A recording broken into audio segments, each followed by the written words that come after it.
Hello and welcome to JK exams tutorial. Lecture first and second में हमने fiscal and monetary policy already cover किया है और अब हम इम्पॉर्टेंट एमसीक्यूज़ को यहाँ पर डिस्कस करेंगे। चलिए स्टार्ट करते हैं। Question number 1, in contractionary fiscal policy government increases. Option A public expenditure, option B taxes, option D public debt, option D capital. इसका जो करेक्ट आंसर है वो है option B, that is taxes. Contractionary fiscal policy का government use करती है जिस time inflation की प्रॉब्लम होती है इकोनॉमी में। तो जहाँ पर एग्रीगेट डिमांड ज़्यादा होती है एग्रीगेट सप्लाई से। कॉन्ट्रैक्शन कब होगा? जब ये एग्रीगेट डिमांड कम होगी। गवर्नमेंट अगर टैक्सेस को इंक्रीज़ करेगा जिसकी वजह से डिस्पोजेबल इनकम जो हमारी है, जो हमारी इनकम बचती है टैक्स पे करने के बाद, वो डिक्रीज़ हो जाएगी और कंजम्पशन डिक्रीज़ होगा and finally aggregate demand will be reduced in the economy। तो यहाँ पर पब्लिक एक्सपेंडिचर इंक्रीज़ नहीं कर सकते हैं क्योंकि इसकी वजह से इन्फ्लेशन की प्रॉब्लम और अराइज होगी। इन्फ्लेशन और पब्लिक डेट में भी इन्फ्लेशन की प्रॉब्लम होगी। So correct answer is B. अब question number 2, moral suasion refers to. Option A optimization, option B maximization, option C persuasion, option D minimization. इसका जो करेक्ट आंसर है वो है option C, that is persuasion. Moral suasion एक qualitative measure of credit control है जो RBI adopt करता है। इसमें क्या करता है? क्वालिटेटिव इंस्ट्रूमेंट और टूल कहो आप। इसमें आरबीआई क्या करता है? नॉर्म्स कहता है, एडवाइस देता है पूरे कमर्शियल बैंक्स को या फिर सजेस्ट इनको करता है, मॉरली परसुएड करता है, आप हमारे इंस्ट्रक्शंस को फॉलो करो। Question number 3, monetary policy is formulated by. Option A cooperative banks, option B commercial banks, option C central bank, option D foreign bank. यहाँ पर जो इसका करेक्ट आंसर है वो है option C, that is central bank. Monetary policy को RBI formulate करता है। यहाँ के सेंट्रल बैंक को हम रिजर्व बैंक ऑफ इंडिया भी कहते हैं। Question number 4, repo rate means. Option A rate at which the commercial banks are willing to lend to RBI, option B rate at which the RBI is willing to lend to commercial banks, option C exchange rate of the foreign bank, option D growth rate of the economy. Repo rate एक quantitative measure है, policy rate है ये जो control करता है credit को economy में। ये कब होता है? इसका मतलब है कि rate at which RBI is willing to lend to RBI commercial banks. Commercial banks जब लोन लेते हैं आरबीआई से, वो क्या है? Repo rate. वो उस टाइम एक जब सेल करते हैं अपनी सिक्योरिटीज़ को, जब उनको लोन लेना होता है उस टाइम वो एक एग्रीमेंट साइन करते हैं, हम इन सिक्योरिटीज़ को फिर बाद में रीपर्चेज भी करेंगे। रेपो का मतलब है रीपर्चेज। और ऑप्शन जो ए है रेपो रेट, ये क्या है? Rate at which the commercial banks are willing to lend to RBI, ये रिवर्स रेपो रेट है यहाँ पर। Question number 5, identify the correct statements.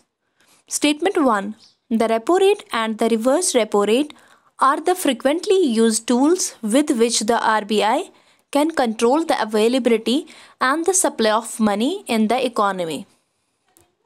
Statement 2, repo rate is always greater than reverse repo rate in India. Options. Option A, statement 1 only. Option B, statement 2 only.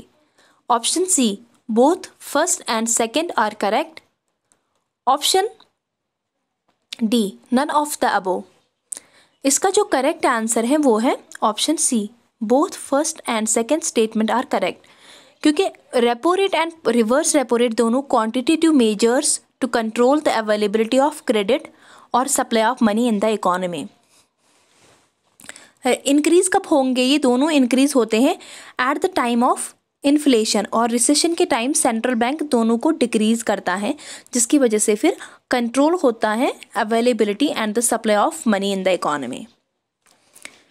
Statement second क्या कहता है, repo rate is always greater than reverse repo rate in India.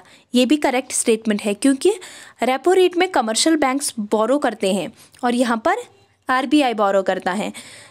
Repo rate की वजह से inject होती हैं liquidity economy में और इसकी वजह से विड्रॉ होती हैं excess liquidity in the economy. This is the reason repo rate is always greater than reverse repo rate in India. Question number 6, which of the following is an example of a contractionary fiscal policy? Option A, a decline in spending and taxes. Option B, tax increase, a decline in spending.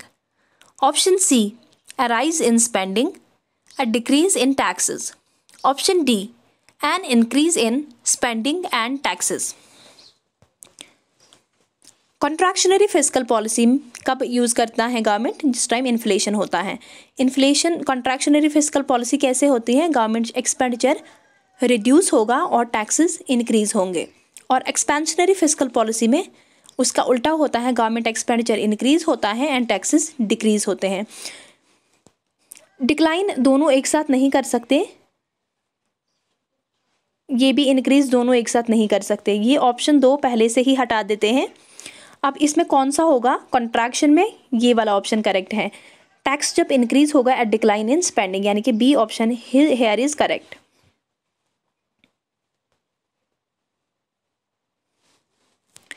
Which of the following is not quantitative or general methods of credit control?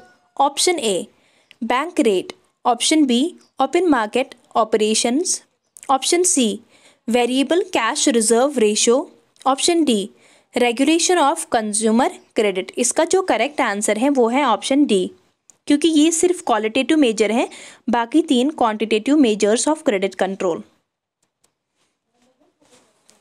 Question number 8, which of the following refers to the banks where required to hold a certain portion of their deposits in the form of cash with RBI?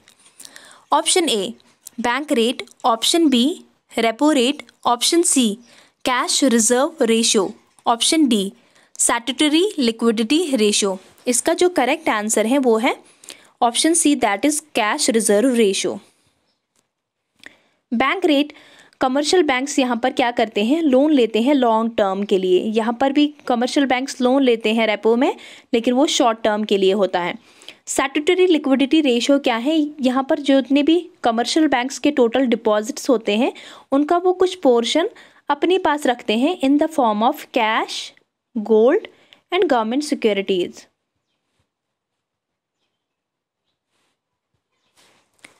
Question number 9, demonetization of currency includes demonetization of option A 500 rupees and 1000 rupees, option B 1000 rupees and 2000 rupees, option C 200 rupees and 50 rupees, option D all of the above। इसका जो appropriate answer है वो है option A। Demonetisation कब हुआ था, 2016 में, 8 नवंबर 2016। वो कौन से नोट्स का हुआ था, ₹500 and 1000 rupees. Question number 10, RBI introduced the banking ombudsman scheme in which year?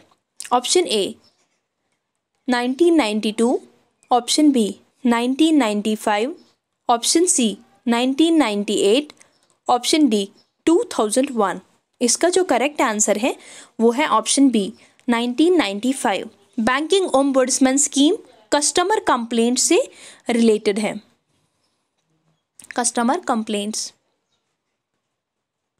ये इंट्रोड्यूस की हैं आरबीआई ने 1995 में।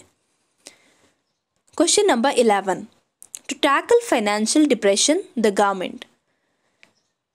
Option A increase taxes, option B reduce taxes, option C increase interest rates for credit, option D reduce capital investment। तो इसका जो correct answer है वो है option B reduce taxes। Financial depression कब आया था, 1929 to 1933, ये डेवलप्ड कंट्रीज़ में आया था। तो यहाँ पर ये एक सीवियर फॉर्म होता है रिसेशन का। रिसेशन में क्या होता है, एग्रीगेट डिमांड बहुत कम होती है, जिसकी वजह से गवर्नमेंट क्या करता है, एक मेजर ये भी है कि वो रिड्यूस टैक्सेस अगर करेगा, इसकी वजह से डिस्पोजेबल इनकम ज़्यादा होगी और फिर ऑटोमेटिकली एग्रीगेट डिमांड भी ज़्यादा होगी। Question number 12, which of the following measures is or are examples of expansionary fiscal policy? Number 1, decrease in tax rate. Number 2, increase in pensions. Number 3, increase in unemployment compensation. Number 4, increase in tax rate. Correct answer हमें बताना है, select करना है using the codes below. Expansionary fiscal policy recession के time होती हैं, जिसमें government decrease कर सकता है यहाँ पे टैक्सेस रेट, क्योंकि इसकी वजह से एग्रीगेट डिमांड इंक्रीज होगी। इंक्रीज इन पेंशन यानी कि ट्रांसफर पेमेंट्स को भी इंक्रीज कर सकता है। इंक्रीज इन अनएम्प्लॉयमेंट कंपनसेशन ये भी सही है, सिर्फ ये एक चीज़ रॉन्ग है यहाँ पर, number 4। Increase in tax rate से क्या होगा, एग्रीगेट डिमांड जो है फाइनली वो रिड्यूस होगी और रिड्यूस होगी, तो यहाँ पर इसको एक्सपैंड करना है, इंक्रीज करना है, तो ये ऑप्शन रॉन्ग है यहाँ पे। 1, 2 and 3 are correct, that is option C here is correct. Question number 13, which among the following formulates fiscal policy? Option A RBI, option B finance ministry, option C SEBI, option D planning commission. इसका जो correct answer है वो है option B, that is finance ministry. दो macro economic policies हैं, एक fiscal policy है, एक मॉनेटरी पॉलिसी है। मॉनेटरी पॉलिसी को फॉर्मुलेट करता है RBI, central bank.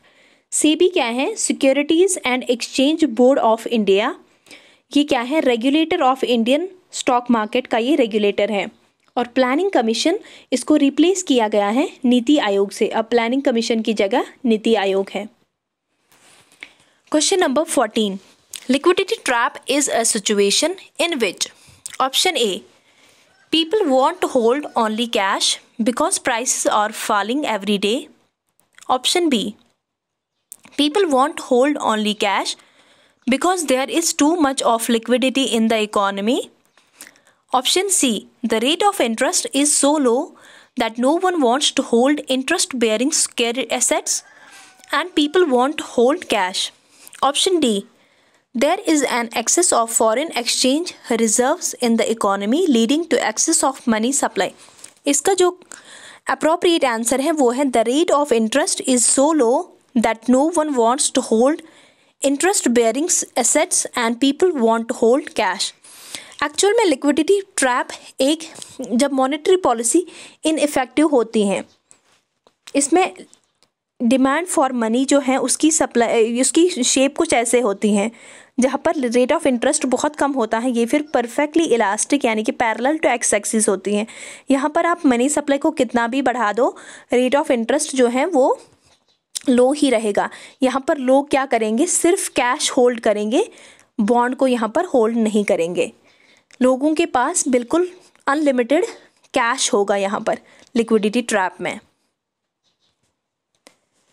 Question number 15, what is recession? Option A, rise in the cost of production especially because of wage increase in money supply without a matching increase in production.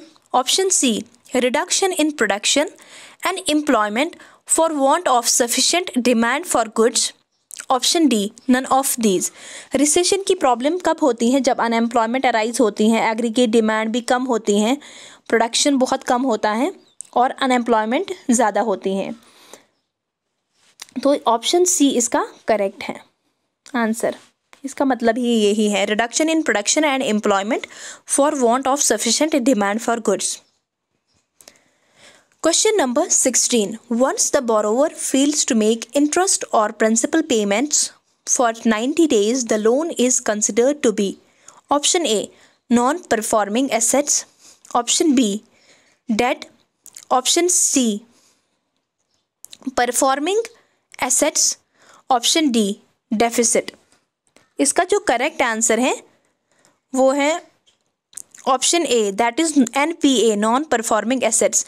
यहाँ पर commercial banks या कोई भी monetary authority, financial institution जब fail करता है, या तो इंटरेस्ट वो नहीं चुका पाता है 90 डेज के अंदर, और या फिर प्रिंसिपल अमाउंट, तो उस लोन को हम क्या कहते हैं? NPA, that is non performing assets. Question number 17, inflation can be checked by. Inflation कब होती है? जब मनी सप्लाई ज़्यादा एक्सेस होती है इकोनॉमी में, इसको जब डिक्रीज करेंगे तो ये ऑटोमेटिकली चेक होगा। तो इसका जो करेक्ट आंसर है इसको डी है।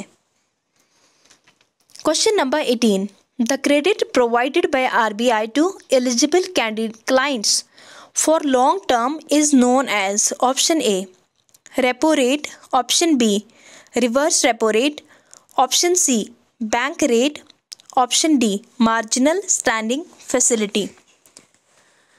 जब इसका जो आंसर है वो है option C, that is bank rate.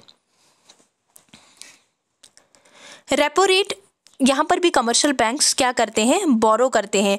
RBI यहाँ पर भी लैंड करता है, लेकिन वो शॉर्ट पर्पज़ के लिए, शॉर्ट टर्म पर्पज़ के लिए। रिवर्स रेपो रेट में कमर्शियल बैंक्स ही लैंड करते हैं। मार्जिनल स्टैंडिंग फैसिलिटी, ये जब कमर्शियल बैंक्स बहुत शॉर्ट ड्यूरेशन के लिए लोन लेते हैं RBI से, under the last lender of last resort function के अंडर, क्योंकि बैंक्स जब हर जगह देखते हैं, वो इंटर बैंक और भी बैंक से पूछते हैं उनको, जब एक्यूट सीवियर शॉर्टेज होती है, इमरजेंसी के टाइम जब उनको लोन की ज़रूरत पड़ती है, तो लेंडर ऑफ लास्ट रिजॉर्ट उनका RBI होता है। Question number 19, which of the following statements are correct regarding the monetary policy committee? Number 1, it is headed by RBI governor. Number 2, it has 6 members. Number 3, it sets benchmark policy rate. Number 4, the MPC is required to meet at least 2 times in a year. Correct answer select करना है using the codes below. पहला option जो है monetary policy को head करता है RBI governor, ये correct है। इसके 6 मेंबर्स होते हैं, 3 RBI से होते हैं और 3 गवर्नमेंट ऑफ इंडिया से होते हैं। It sets benchmark policy rate, ये क्या करता है? सेट करता है पॉलिसी रेट्स को। रेपो रेट, ये भी सही है। The monetary policy committee is required to meet at least 2 times in a year, ये चीज़ रॉन्ग है, क्योंकि ये इन ए ईयर में इसकी मीटिंग जो है वो एटलीस्ट 4 टाइम्स होनी चाहिए, तो यहाँ पर 2 है, तो this one is wrong. 1, 2 and 3 are correct. Option C here is correct. Question number 20, what is the full form of FRMBA? Option A fiscal report and budget management act, option B financial report and budget management act, option C functional responsibility and budget management act, option D fiscal responsibility and budget management act. इसका जो correct answer है वो है option D fiscal responsibility and budget management act, क्योंकि government की ज़्यादा जब borrowing हुई थी तो तब ये आया था 2003 में, ये एक्ट FRMBA 2003 में। ये किसने इंट्रोड्यूस किया था? यशवंत सिन्हा ने ये इंट्रोड्यूस किया था। 2000 में इसकी बिल पास हुई थी और एक्ट बना था ये जुलाई 2003 में, और इफेक्टिव कब से हुआ? जुलाई 5, 2004। इसको फिर रिव्यू किया 2016 में NK सिंह ने। सो ये सारे ऑब्जेक्टिव्स थे फिस्कल एंड मॉनेटरी पॉलिसी पे। Thank you for watching.